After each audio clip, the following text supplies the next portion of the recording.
Now listen, I am a therapist, but I will admit, Say it out loud. I am a Twilight fan. So seeing it as a teenager, I definitely fantasized about everything. I glamorized it. Then you see it as an adult and you're like, okay, that's a little odd. And as a therapist, now I'm throwing out diagnoses. Hi guys, welcome back to my channel. If you're new, welcome to my channel. My name is Stephanie Yates, Anya Bwile, Steph Anya for short. I'm a licensed marriage and family therapist. In today's video, I'm gonna be breaking down everything we see unfold in Twilight between Bella and Edward. If you're curious, stay tuned. What's on your mind? Okay, you guys, because I'm a real fan, I'm not just talking about the Twilight movie. I didn't just watch that movie to do this video. I'm talking about Twilight the movie, Twilight the book, and Midnight Sun, which is the Twilight story from Edward's perspective. All of these things I've watched and read multiple times, so I like to consider myself an expert in the field of Twilight. There are going to be spoilers in this video. First, let me thank Modern Fertility for sponsoring this video. It's a very simple process. They send you a kit, you prick your finger, and once you prick it, fill out a card or two. Then 6 days later, you get all of your results. I'll share some of my results here with you all. What came back for me is that everything is looking normal, and my AMH, which is actually a hormone that monitors your egg reserve, is higher than normal, which means that I likely have more eggs than what's expected for my age. So that was actually a major comfort for me. You save a lot of money going through this route to get your hormones tested than going through your doctor. It can go upwards of $600, and that's 3 times more than the cost of Modern Fertility. I love that it gives you a breakdown of any red flags if you might have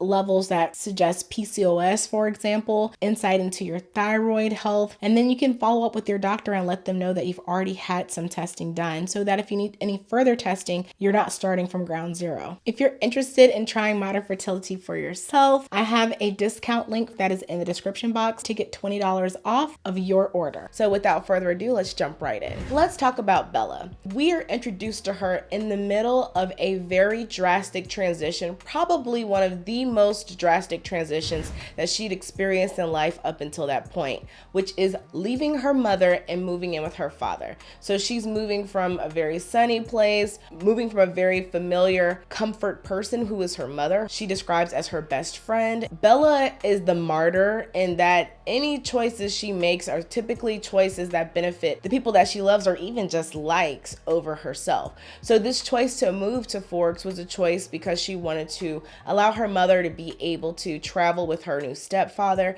and not have to worry about splitting her time between Bella and between her new husband. And so we're meeting her at a very significant point in her life. And here's the interesting thing, as a therapist, and I talk about this a lot, this is where I would meet my client. People come to us typically after some level of major transition, whether they just had a breakup or they just got married or they just had a baby or they just lost a family member. This is when we see people. If there's a major change in your life, we're trained to look for that first because that's usually where we see an onset of symptoms or at least see the symptoms being exacerbated. So maybe you struggle with anxiety before, but now your anxiety is through the roof because you're experiencing this major change.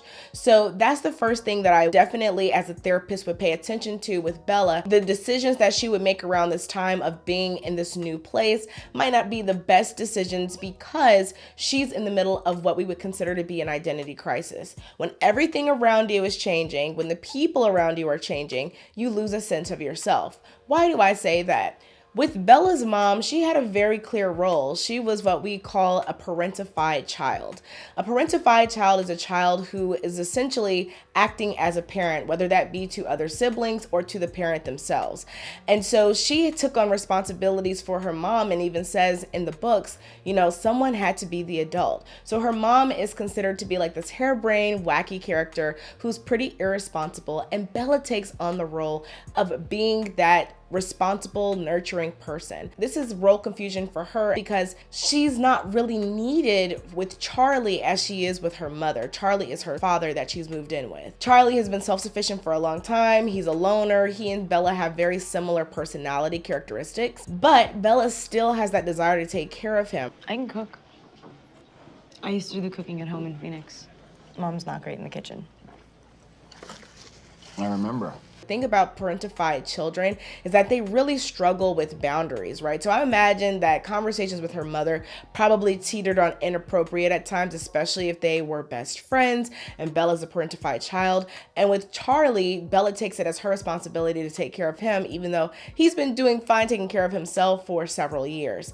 How does she do that? Now, this is not reflected in the movies, but in the books, Bella actually starts cooking for Charlie. So she's the person who makes sure that he's eating nutritious meals. Even if she's not eating them, she would still prepare food so that he would always have something to warm up. So their relationship is definitely very different from the one she had with her mother, but to find some semblance of normalcy, she's still putting herself into that caregiving role. Now let's flip over to Edward. Edward is in the exact opposite position of Bella at the beginning of the story. Edward's life is so monotonous. That's exactly how he describes it in the beginning of Midnight Sun. His days are so similar. The years become similar. The decades become similar. They start in a new high school as young as possible, grow up in that place, and then they have to relocate once people notice that they're not aging. This is his perpetual nightmare. The hell that he's living in is constantly doing the same thing over and over again. And then he's got the added caveat of being able to hear people's thoughts. So he really can see just how repetitive people are. He really is able to just see how similar people's thought patterns are, even across decades. And so he is bored in life. He's bored, and he is the only person in his family that doesn't have their soulmate, someone to kind of anchor them. And so his soulmate at that time is just his whole entire family who all have someone. And so Edward is at the exact opposite point in life as Bella, because Bella is now embracing so much change at once, and Edward is stuck living the same day over and over again. So now let's start talking about the relationship as a whole. So let's talk about the initial attraction between Edward and Bella. The problem with this, as I look at it as an adult and as a therapist, here we are again with Hollywood creating this fetish or fantasy, with inaccessibility being the appealing factor that attracts people to one another. For Bella, the way she even is introduced to the Cullens is through Jessica, both in the books and the movies, telling her basically, don't waste your time. These people keep to themselves. Definitely don't look at Edward. Nobody at the school is good enough for him. So that's how she is introduced to them. So that creates this intrigue of this mystery. And for Edward, he realizes soon after Bella starts at the school that she's the only person in the past 100 years that he hasn't been able to hear her thoughts. So originally when he's thinking about Bella, he's seeing her through everyone else's eyes. A lot of the boys become obsessed with her because she's new. And he even comments on how, here we go again, humans are so predictable. Whenever there's a new shiny toy, Bella being the shiny toy in this situation, everybody's obsessed, even if the thing is plain, right? So his initial impressions of Bella is that she is plain, she's ordinary. Why is everyone obsessed with her other than her just being this new person, a new thing for everyone to talk about and look at? And then once he realizes that he can't hear her thoughts, that's where he starts becoming a bit more intrigued. Like, what's the issue here? You know, maybe it's a proximity thing, or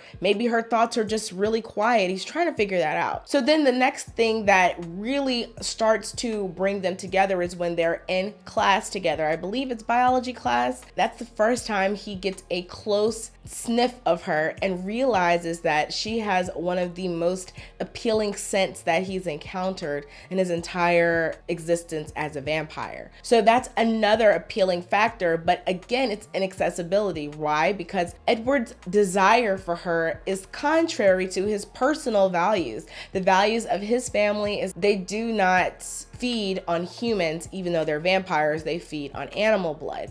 And so Bella becomes a direct barrier, an obstacle to his family values and goals.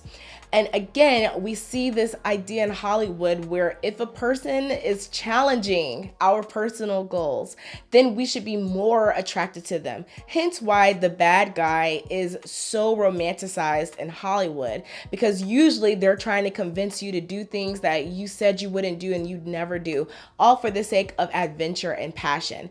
This really leads to a lot of issues in our actual lives when it's time to choose a partner. And a lot of us are measuring that based on the level of spark or passion. And I'm not saying that you shouldn't be excited to be around your partner or giddy, But what I am saying is that a lot of times we really mistake dysfunction, toxic patterns, and activated attachment wounds as passion in our relationships. And when we do that, we're putting ourselves in positions where we're getting into these constantly emotionally abusive, sometimes even physically abusive dynamics, because that's what feels familiar, that's comfortable. Again, even though I was a huge and still am a huge Twilight lover, looking at it as an adult and definitely as a therapist, you can see how this is just another story that lays the groundwork for women especially to have unrealistic expectations of what relationships should feel like and look like, and ultimately making choices based on what they've seen portrayed in the media when trying to choose what's the best fit for them. Now, how does Edward go about courting Bella once he realizes that he has an attraction to her, wants to be around her, yet knows that being around her is not safe for her and really compromises himself and his family? He starts to gaslight her. And what is gaslighting? I talk about it in a lot of other videos, but for anyone who's not really sure what that term means,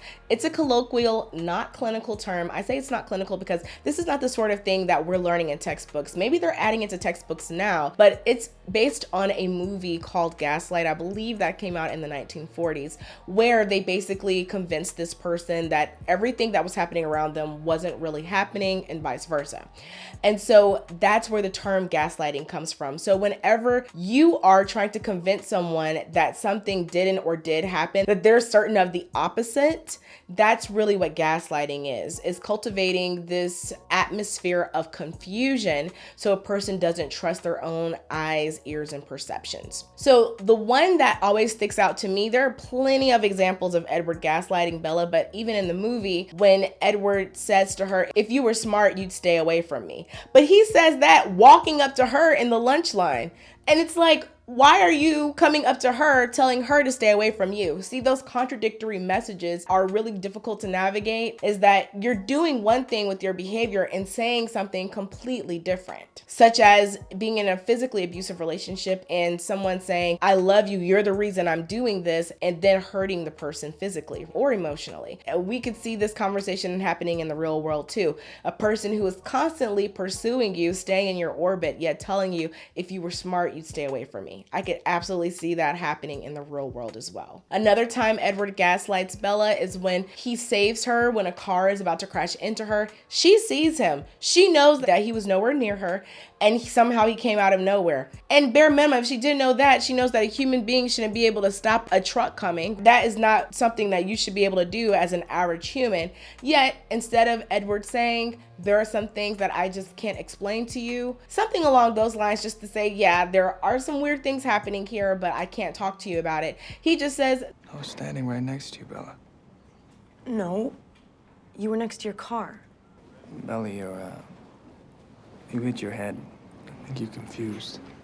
I know what I saw. Then later on, he tells her it was an adrenaline rush. Google it, right? So he is being condescending and patronizing, making her feel like an idiot for recognizing what actually happened. Then later on, when he comes and saves her, when there's a group of guys that are threatening her, she goes, "How did you know where I was?" He says, "I didn't." She's like, "You know what? I'm about to," and she literally is about to get up and leave at that point.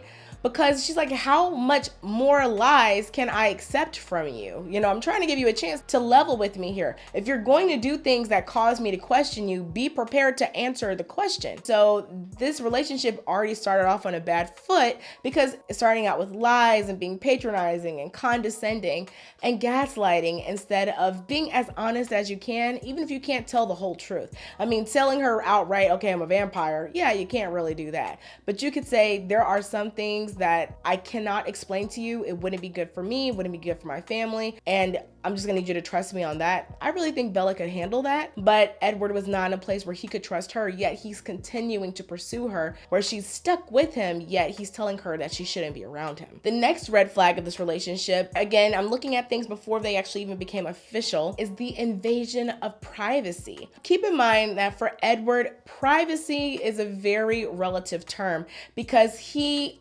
unwillingly can hear the thoughts of every person around him. So he's not exactly able to respect the privacy of anyone, even people that he would like to be able to not have insight into their lives, right? However, I think that really, if we're to look at this like this is a real person, obviously it's a narrative, but I think that kind of warps his view of entitlement for what he should know. Bella is one person in the world whose thoughts he cannot hear, yet he goes out of his way to find out as much about her as he possibly can. He becomes obsessed with it. If you read Midnight Sun, Edward is following her around while she's at school by reading the thoughts of the people who are engaging with her, watching her through those lenses, teachers. And then we get to the point where he starts becoming so obsessive and worried about what's happening to her when he's not around her that he watches her sleep. This is a complete invasion of privacy, obviously. Now, did 16-year-old me love this? Yeah. The idea of having your crush be in your bedroom and your parents don't even know, like, I definitely was very excited about that idea. But as an adult, the idea of being completely defenseless, you're already defenseless against this person with the power and balance of him being a vampire, you being a human, him being older, you being significantly younger, right? So imagine in this situation where everything is heightened, there's such a significant power imbalance happening. Even if we look at the wealth and privilege, right? Edward is rich. And so he sometimes does use that as a way of trying to control Bella's choices, but we can talk about that in the later movies. We get to the point where it's obvious that Edward is stalking Bella. It is starting to become a situation where she doesn't have privacy. Why do we accept this? Because Bella doesn't care, right? But there are plenty of people who would view these initial behaviors as just a form of protection and, oh my gosh, he's obsessed with me. And that's a great feeling to be the center of someone's world, right? So we can't always go based on the person who's experiencing it. Taking a look from the outside in, it was already crossing boundaries and being completely inappropriate and not respecting her right to privacy. Now, the question is, why is Edward doing this? We really don't get that insight until we read Midnight Sun, which again is Twilight from Edward's perspective. Edward gets to the point where he is becoming so anxious and worried. I actually even included this book. If any of you have seen my recommendation for novels, like fiction books that can give you some insight into diagnoses, I actually put Midnight Sun in that list because I thought this was a really good depiction of how anxiety looks. It's the constant worrying about worst case scenario and not being able to relax or rest until you've got eyes on the situation. And that's really what was happening with Edward, is that he would start thinking about the worst possible things that could happen to her.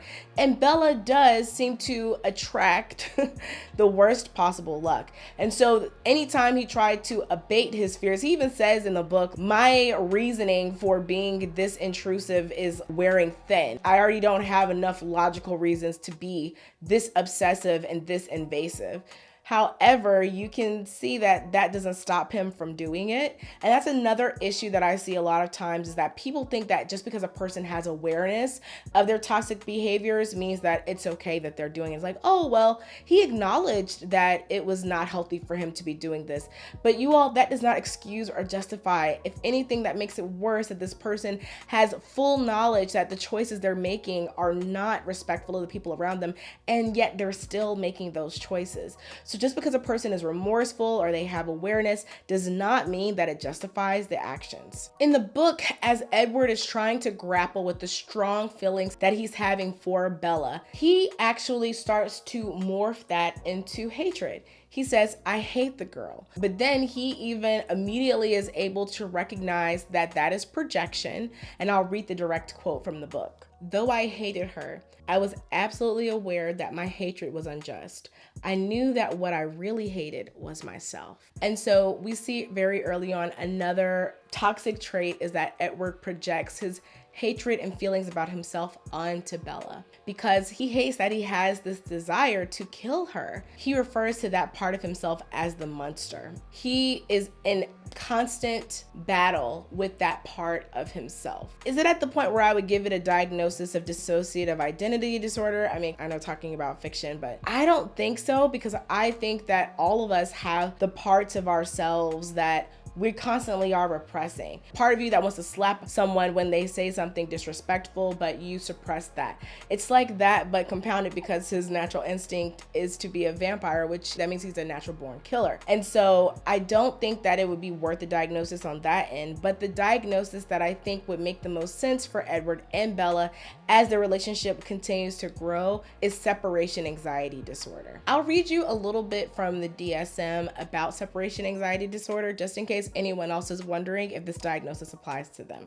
For anyone who doesn't know what the DSM is, it's the Diagnostic and Statistical Manual, which basically is our way of giving clients diagnoses and all being on the same page about the symptoms that qualify that diagnosis. The diagnosis requires inordinate anxiety upon separation from parties the individual has formed a close emotional attachment to, as manifested by the presence of at least 3 of the following conditions: repeated intense anxiety when anticipating or experiencing separation from home or significant others, incessant rumination over the prospect of harm coming to significant attachments, chronic refusal or unwillingness to venture out away from home due to fear of separation, chronic and significant anxiety about being left alone and separated from attachment figures, refusal or unwillingness to sleep away from home while separated from attachment figures, recurrent nightmare about separation, recurrent physical problems,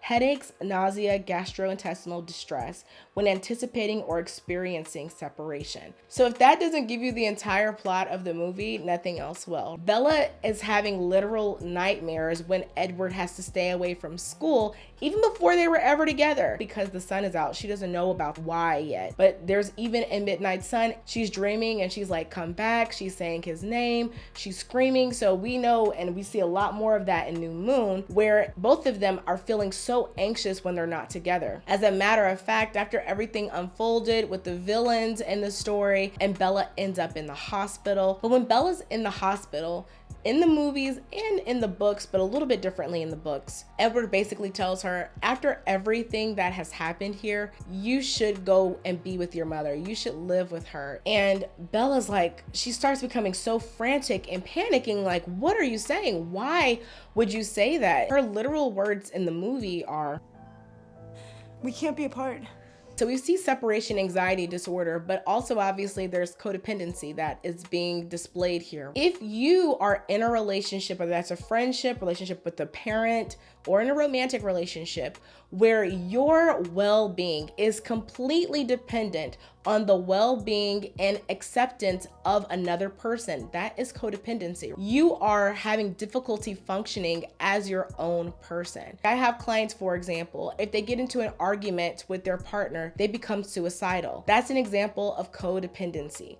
Why? Because your self-worth, the value of your life is dependent on being with this person and that person wanting to be with you. We see that unfold even more in New Moon, which I can't wait to get to if you guys want to see that video. The codependency here is really underpinned by a lack of self-worth for both of them. Both of them don't feel worthy of being with the other. That is another red flag in a relationship that can really suggest codependency, is when you just can't believe this person is with you and you're constantly worried about losing them as a result. And so Bella doesn't know why Edward, who could have anyone in the world, would want to be with her, and Edward doesn't understand why she, a person who could live a normal life, have a husband, have children, would want to be with what he describes as a monster. So that self-esteem and self-worth being based on the person choosing you and wanting to be with you is a major sign to look out for in a relationship if you want to make sure that your relationship is healthy and that you as an individual are able to thrive within the context of this relationship. Okay, you guys, so those are my clinical thoughts about Twilight. So let me know what you thought. Let me know if you're interested in me moving and continuing on with the series and what your other ideas are for videos. I got a request from some of you around online dating and the best practices for online dating. If you want that video, let me know and I'll be sure to get that one out for you all. I really appreciate you for watching and thank you so much for being patient. I know it's been a while since my last video, but you guys, we've had so much going on our end, just in our personal lives. lives. So I'm really happy to be getting back to making videos for you. And remember to check out today's sponsor, Modern Fertility, in the description box below. Please like this video and be sure to subscribe to my channel and turn on bell notifications if you'd like to know each time I upload. Most importantly, thank you so much for watching until the end of this video. You didn't have to, and the fact that you did helps me out so much. So thank you, thank you, thank you. What's on